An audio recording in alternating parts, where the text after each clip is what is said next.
Welcome back. Now, the latest African State of Governance report assessing African Union member states' governance has been released. It finds that governance in Africa has generally improved, with strongest performance being detected or registered in socio-economic development. However, the least gains have been recorded in democracy and political governance. The study focuses on 5 key areas: transformative leadership, constitutionalism and the rule of law, peace, security and governance, the nexus of development and governance, and the role of regional economic communities in African governance. We're joined now by Professor Jonathan Kaunda from the African Peer Review Mechanism to talk us through this. A very good evening to you, Professor, and thank you so much for joining us.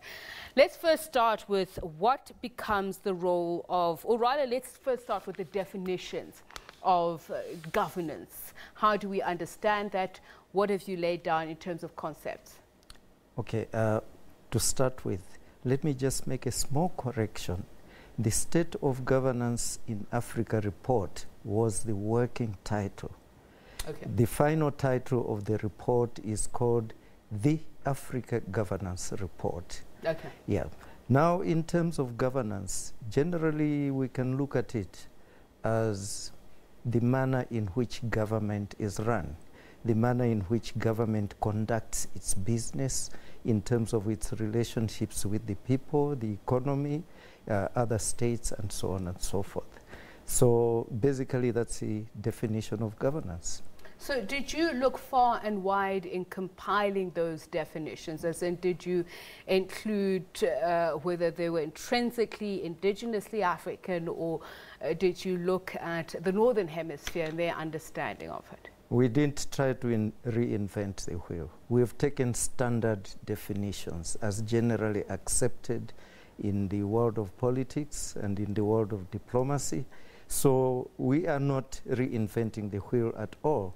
So we are also not very dogmatic. We are trying to be as practical as possible to look at what happens between governments and the people. So then take us through those benchmarks. I know you've described what some of the characteristics are, or some of those benchmarks, but I just want to give us a sense of how we gauge democracy and what the citizens of Africa were saying about the presence or existence thereof on the continent. First and foremost, people think of elections. The second thing, they think of law and order, and whether they have the freedom of speech, freedom of association, freedom of movement, and all those issues. So we have incorporated all those issues in examining the manner in which our governments conduct their business. I must point out here that the specific areas that we're focusing on, that is transformational leadership, constitutionalism and the rule of law, and so on and so forth. All these actually exemplify the kind of relationships that we're talking about, the manner in which government actually relates to its people, to other countries, and so on and so forth. I mean, I do think it's important because looking at the study itself, some of the findings that it made and the recommendations, did you borrow from contemporary political theory or post-colonial African societies in looking at some of these outcomes? We actually are not very theoretical, but we aim to look at what's happening on the ground. And one of the things that we have found out is when it comes to constitutionalism and the rule of law, a lot of it is actually borrowed from outside. I must admit here that our colonial legacies are quite strong. Our laws generally derive from the West, from the colonizing masters.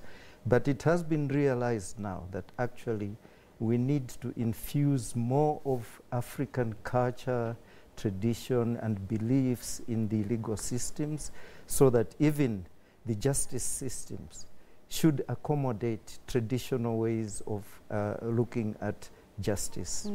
And for me, it's important for us to understand just whether or not there is a conflation of governance and politics, and the context in terms of even political subjectivity and looking at where people are and the economic policies when you are making these findings?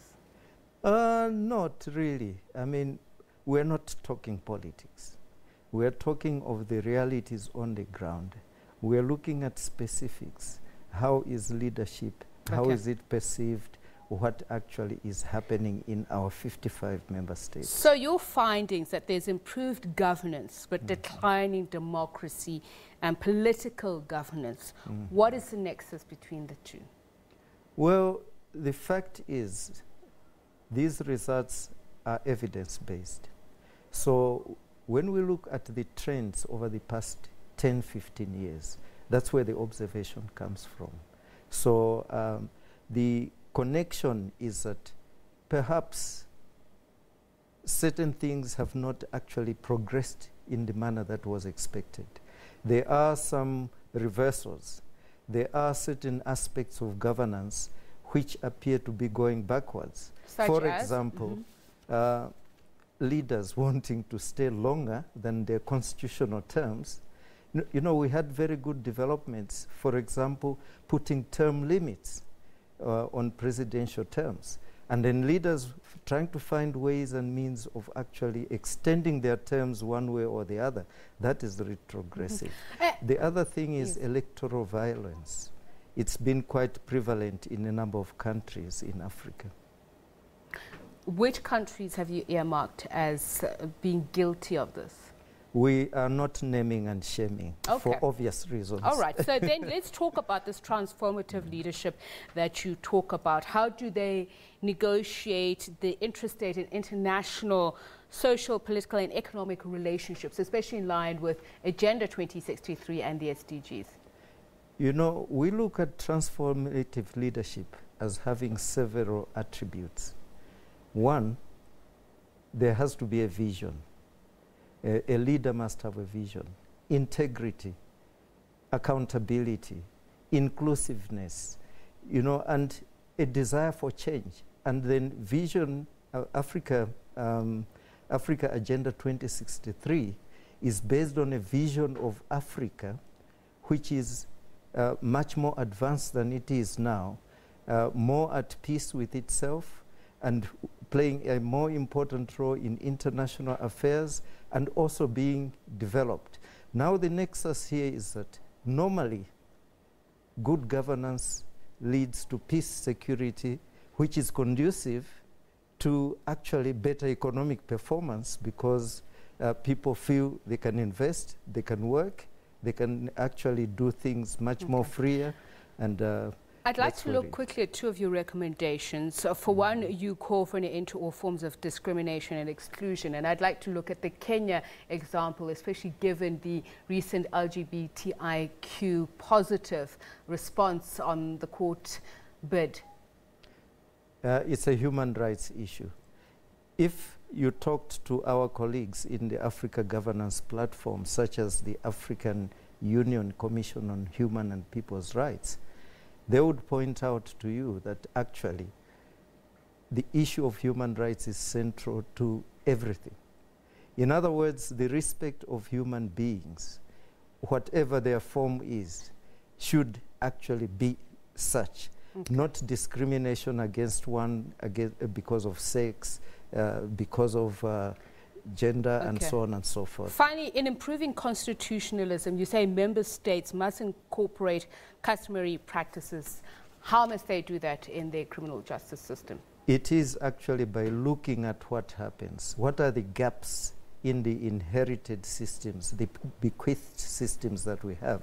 They tend to lose out in terms of looking at our cultures, our traditions and all that. So if we can have some customary practices and some customary principles and values incorporated, that would make it much more comprehensive. Too short a conversation for such big subjects, but hopefully we'll expand on them at some other time. Thank you so much, Professor Jonathan Kaunda of the African Peer Review Mechanism. Well, that's all we have time for on African Perspective this week. Next week, we bring in ZANU-PF and the MDC, and of course, we'll look at the binational commission between South Africa and Zimbabwe. We'll also bring you a comprehensive coverage of that particular meeting. The Globe is up next from us here all. Good night.